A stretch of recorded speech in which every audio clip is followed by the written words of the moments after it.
Chapter 38. Morning with the Harpies. Jenni awoke with a start. She opened her eyes and started looking about herself to get her bearings. She yawned and shivered. It had been a cold night and there was still a slight chill in the early morning air. The clothing she wore felt damp, and the early morning dew was thick in the air and it had soaked Jenni through to her skin. She had been tied to a tree in the middle of a thick forest. Since then, the Harpies had felled many of the trees and built a number of makeshift shelters. They had even managed to build a couple of huts. The two guards standing duty outside one of those huts attested to the likely location of the village's chief. It was only a small hut. Jenni assumed it was only intended to be temporary. Once the rest of the village was finished, the chief would be moved into a bigger and likely far more suitable hut. Jenni shivered again. She was cold. There were fires burning all over the clearing, but none of them were near enough for Jenni to feel their heat. The Harpies hadn't yet decided on any permanent location for their fire pits. Harpies who were too young to hunt were busy cooking at each of the fires. The smell of cooking meat was strong, and though Jenni disliked the idea of eating anything the Harpies prepared, the smell of the food made her mouth water. She had to remind herself that 8 members of the Velspawn players had been killed during the attack by the Harpies. And Harpies would eat any animal, including human. Thoughts about the 8 who had died led Jenni to wonder about those who had survived. She could see no sign of them anywhere. She felt it was more than likely they had all been separated, and had each spent the night tied to a different tree, scattered about the outskirts of what was to be the new Harpy village. Jenni shivered again with the cold and looked about her. She hadn't spent the night alone. There had been 2 Harpies guarding her throughout the night. One of them had taken a perch on the branches of the tree to which she had been tied, serving both to keep an eye on their prisoner and to watch out for enemies from outside the encampment. The other was currently sitting over by the nearest fire with the 2 young girls who were tending to it. There was a big grin on that Harpy's face as she warmed herself. Something hit Jenni. Whatever it was, it struck her on the side of the head and rolled down her body. It came to a rest in the creases of her dress. It was a small acorn. Jenni turned her head as far as she could to her right. A group of young Harpies were gathered there. They began to giggle as Jenni looked at them. The oldest could be no more than 5. One of the young Harpies had an acorn in her hand, and looked as if she'd been preparing to throw it. She looked nervously at her hand, and then it dropped to her side. "Hello," she said. Jenni looked the little Harpy up and down. One thing Jenni had noticed from her short time as a prisoner of these Harpies was that only adults seemed to wear any sort of adornments. All around the clearing she could see Harpies wearing leather skirts or belts, most of them carrying a weapon of some kind, and many even had items of jewellery. The young children, though, wore nothing. "Hello," the little girl repeated, her head tilted slightly to the side. Jenni didn't want to talk to the Harpies. She really wasn't feeling all that sociable, nor did she feel all that friendly towards those who were apparently using her as target practice. She turned her head away and continued to search for any sign of the other prisoners. She was rewarded by having another acorn strike her on the side of the head. Jenni turned her head sharply, angry towards the young Harpy children. They giggled, clearly nervous but unafraid. "Go on," one of them said. "No, you," said another. "Coward," said a third. "I'll do it," came a fourth voice. Jenni sighed. It seemed she was about to become the object of a new game. One of the young Harpies stepped forward from the group. She approached Jenni nervously, and then reached out a hand and touched Jenni lightly on the forehead, her young claws barely stroking Jenni's skin. The little Harpy then gleefully ran back to the apparent safety of the rest of the group. "Your turn." "You didn't touch her," someone accused. "I did," came the terse reply. "Now it's someone else's turn." Jenni shook her head sadly. At least they weren't throwing acorns at her this time. She turned away from the young children again and wondered about her predicament. She began to think about escape. There had to be a way to escape, but any escape by her would be meaningless if she didn't find her husband and the other prisoners and take them with her. Jenni found it hard to concentrate with these children constantly teasing her. A moment later she felt something touch the back of her head. The sudden brushing of young claws from across her scalp was shortly followed by giggling, not just from the Harpy that had touched her, but also from the other children in the crowd. "I want to go," one of the young children said. This one sounded different from the others somehow. The voice was less feminine. "Yes," one of the others agreed. "Casadilli and Kasuni should have a go." "Casadilli and Kasuni," another repeated. Soon all the young girls were repeating the name, turning it into a chant, egging their friend on. "Casadilli and Kasuni?" Jenni pondered. She shook her head. That didn't sound like a harpy name at all. She turned to look at the crowd of young harpies. One of them stepped out in front of the other. This one was a male. Casadilli Kasuni would have to be the heir of the village. From what Jenni understood of the way harpies lived, there would come a day when Casadilli Kasuni would replace the current chief. This might happen in one of two ways. The current chief would either die from natural causes, or he would be killed by his heir through the right of challenge. The mere fact that Casadilli Kasuni was out in the open and had not been hidden behind closed doors by his mother meant that the chief likely had full knowledge of the boy's existence.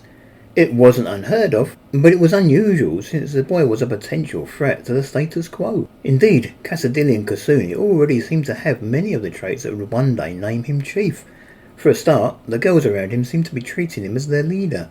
It made sense to Jenni. They wouldn't want to upset their future chief, especially as they were of about the same age as he and would one day be expected to bear his children. Jenni sighed again. She stared at the young male as he approached her.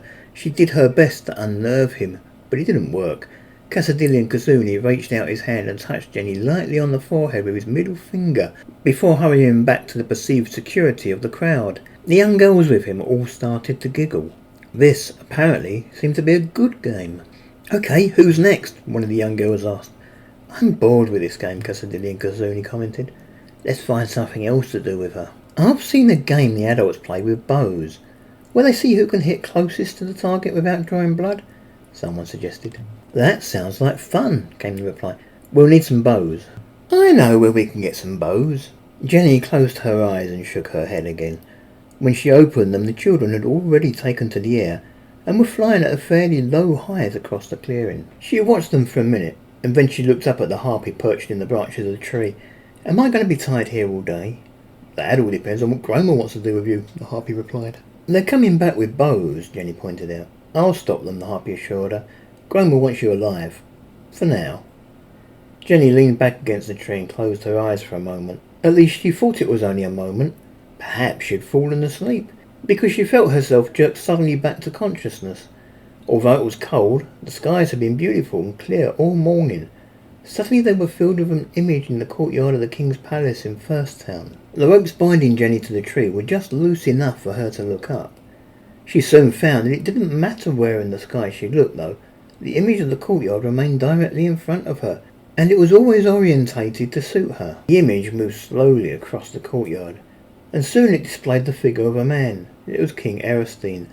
He was wearing the same clothing he had worn at the wedding, and there was a stoic, if resigned, look on his face. From the way he was standing, Jenni guessed his hands were tied behind his back.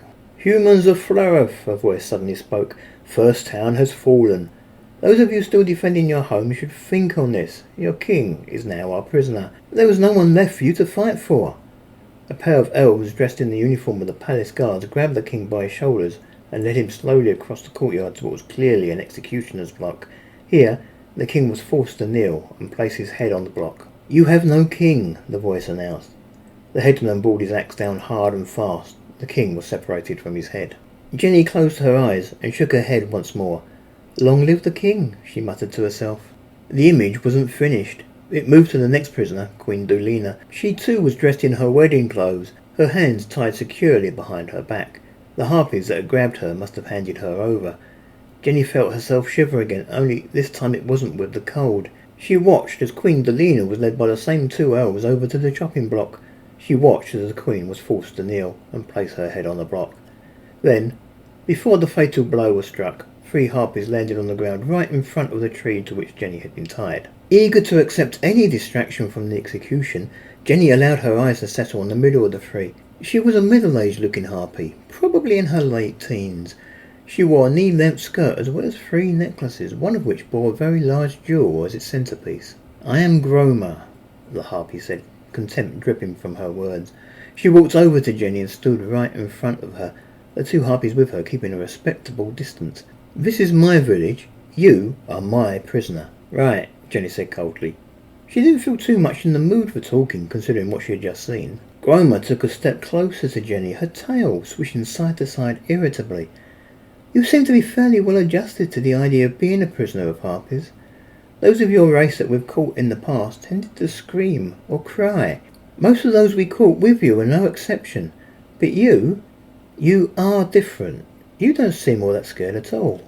The truth was, Jenni felt terrified. She was glad that she was able to hide her fears so convincingly. She wondered if perhaps her time with Race had done something to aid her attitude towards Harpies. I already have a history with other members of your race. Really? Gromer sounded surprised. That might explain how it is that you can speak our language. Then she began to undo the rope that bound Jenni to the tree. Come, I have a job for you.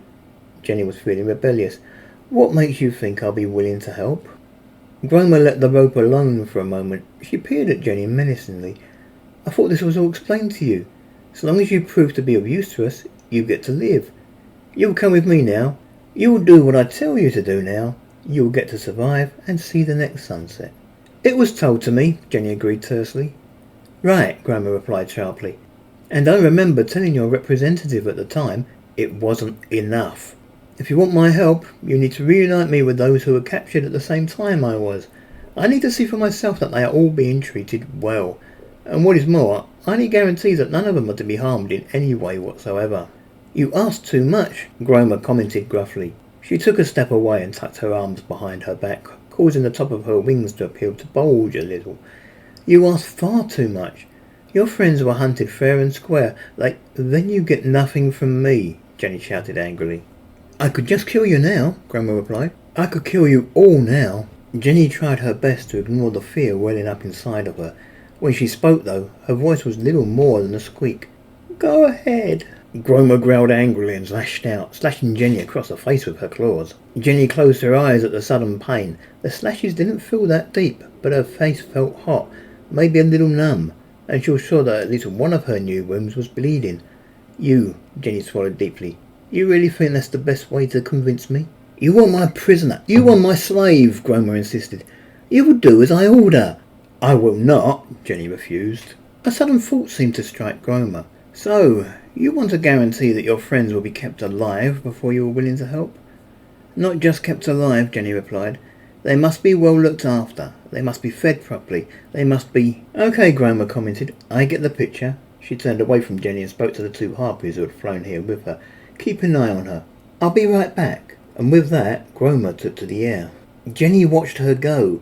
She could feel her heart thumping with fear, but there was also a sense of achievement. She was certain that she had won the battle of wits with the Harpy leader. You really should think about doing what Gromer wants, said one of the two Harpies Gromer had arrived with.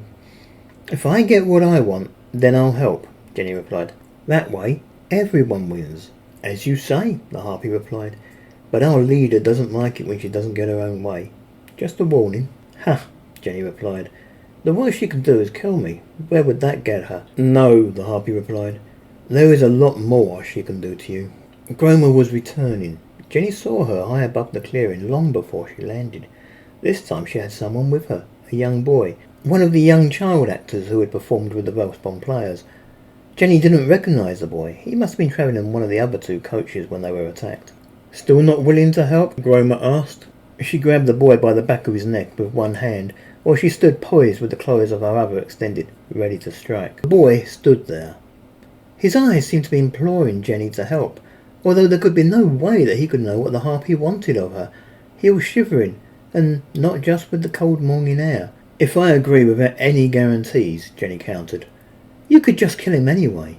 Gromer sheathed her claws. She pushed the boy away from her towards one of the Harpies that had arrived with her. The Harpy grabbed the boy and held him.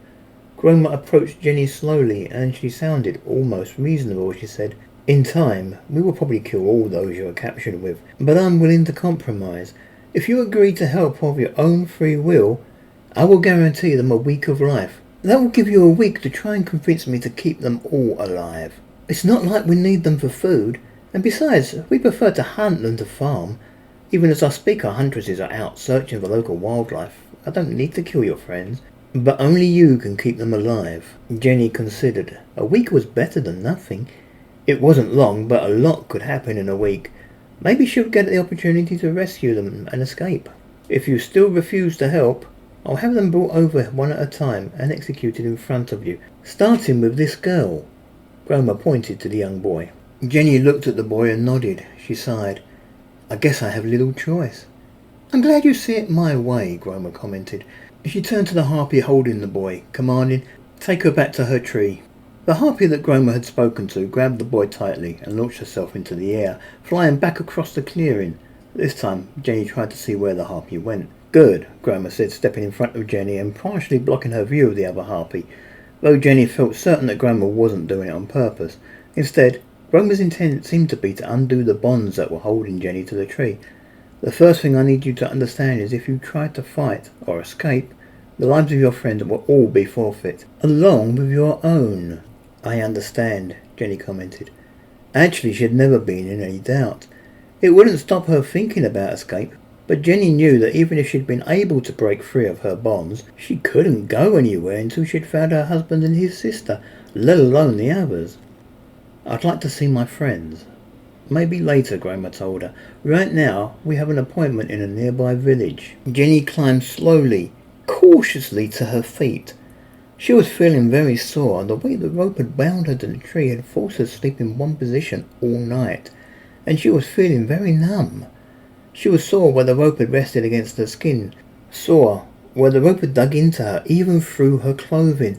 She was sore where the side of her face had been slashed by Groma's claws. Jenni checked her face with her hand. Yes, she was bleeding, but Groma had obviously pulled her blow. Had she intended, the harpy could have killed her.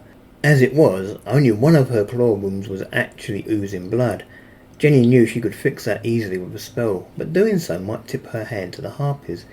If they thought for 1 second that she could use magic, they would double the guard on her, and she would find it even harder to escape. So, for now, she left the wounds as they were. Jenni pushed the ropes down and off her body. She stepped over them and stretched her aching muscles. Which village? It's a little place called Clayford, Groma answered. Clayford was a reasonably large village named for the ford that crossed the River Clay. The Clay was one of the main rivers that flowed into Bolton City. The village verged on being the size of a small town.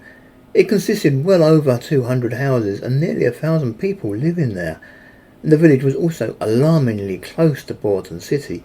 Given the way that Bolton and Clayford were expanding, the two would probably be connected in little over a century, and Clayford would become little more than a suburb of the much larger metropolis. Jenni was carried. The Harpies weren't about to wait for Jenni to walk through the forest towards the village, nor were they willing to walk with her, so she had to be carried. The one carrying her had been the same one who had kept watch on her overnight in the tree. It was soon clear to Jenni from how haphazard her flying seemed to be, and how often she yawned, that the Harpy carrying her was very tired. More than once Jenni feared that she might be thrown into the upper branches of a tree and had to scream at the Harpy to watch where she was flying. One thing she did find out from the Harpy carrying her was that her name was Finegra. There were a lot of Harpies. Jenni felt certain that Groma had all but emptied the village of every able-bodied Harpy. She tried to make a quick estimate based on the numbers she knew. If the village consisted of 300 Harpies, then 50 to 100 of them would be younger than 8. And maybe another 50 of them would be either too old or too heavily pregnant to participate. That still meant that there were between 150 to 200 Harpies in this attack. Looking up and around her, she thought she could see a lot more than 200, and she had to remind herself that numbers always appeared higher where Harpies were involved. Finegra came in to land just short of the village. She put Jenni lightly on the ground and then landed beside her. She then placed an arm around Jenni in order to ensure that her prisoner didn't go anywhere. Finegra was panting a little with the effort of having carried a fully grown human this far. The rest of the Harpies flew on overhead to Clayford. "Why have we stopped?" Jenni asked, not that she really minded. She was still feeling sore from the night, and now her limbs ached from where they'd been held by the Harpy. Jenni couldn't help noticing that she had acquired a few new bruises during the journey, especially on her upper arms where Finegra had been holding her. Finegra yawned. "The village has to be taken first." She spoke quickly, trying to get the words out so she could pant once again. "Once the village is ours, our leader will summon you, and—" she wheezed. "I'll carry you in." Jenni nodded. She watched the Harpies as they closed in on the village. It looked as if Groma had had the right idea, insisting that Jenni be kept here until summoned. Clayford was defended. Somehow Jenni doubted there could be many defenders there, nothing bigger than a small militia force or maybe a patrol sent from the nearby city to check on the surrounding villages. They might even just be a group of locals who happened to own their own bows. Whoever it was, they were doing their best to defend their village from the attacking Harpies. The Harpies were initially taken by surprise. 6 of them were shot out of the air. Jenni knew it wouldn't take long for the Harpies to hit back, and she had little doubt that for every Harpy killed in the attack, Groma would make the defenders pay.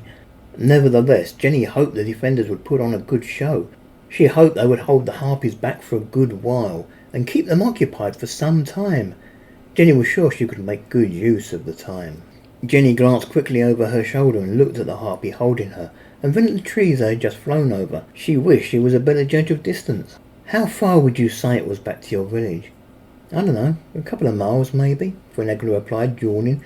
Not too far. Your guess is as good as mine. Why? Nothing much, Jenni replied. I was just thinking that with every huntress currently converging on Clayford, your village is pretty much undefended. Frenegla laughed. We're not that helpless. Then she sounded a little cautious. What's on your mind? Thinking of fighting me and hurrying back? You won't make it. Frenegla unsheathed her claws menacingly. Nothing like that, Jenni lied. I was just thinking idle thoughts. Well, don't, Frenegla insisted. She squeezed Jenni's shoulder tightly, causing a modicum of pain to spark through Jenni's body. Jenni shrugged. Then, with her free hand, she drew a mystical sigil in the air while saying to Frenegla, You look very tired. Perhaps you should grab some sleep. Once we're done here, Frenegla agreed. Jenni looked strangely at the Harpy. Why hadn't her spell worked? Maybe it was because the Harpy language wasn't her first language. She decided to try again in flourish. This time, Frenegla fell back against the ground and began to snore gently. Jenni hesitated. It was around 2 miles back to the Harpy village. Borton was closer. Perhaps she would be better off running to Borton and getting them to send a small army to deal with the Harpy encampment. Jenni didn't think that way for long. Borton might be closer, but it would probably take any reasonably sized force a couple of hours to come with her, assuming they took her at her word the moment she arrived. It might take her a couple of hours to even get to talk to their commanding officer, and by then it would be all over for her husband, sister-in-law, and the others. There was also the fear that if she told them what was happening, they might be more inclined to send help to Clayford, rather than hit the Harpies at their village. It was what Jenni would do in their shoes. Jenni decided that if she was going to help the prisoners, she was going to have to do it herself. She would run the 2 miles back to the Harpy encampment, and together they would flee into the perceived safety of Borton City. There they would have to stay until the city was captured by the elves. There wasn't much else they could do with the Harpies watching the roads. At least as slaves of the elves, there was less chance that she and her friends would be eaten. Chapter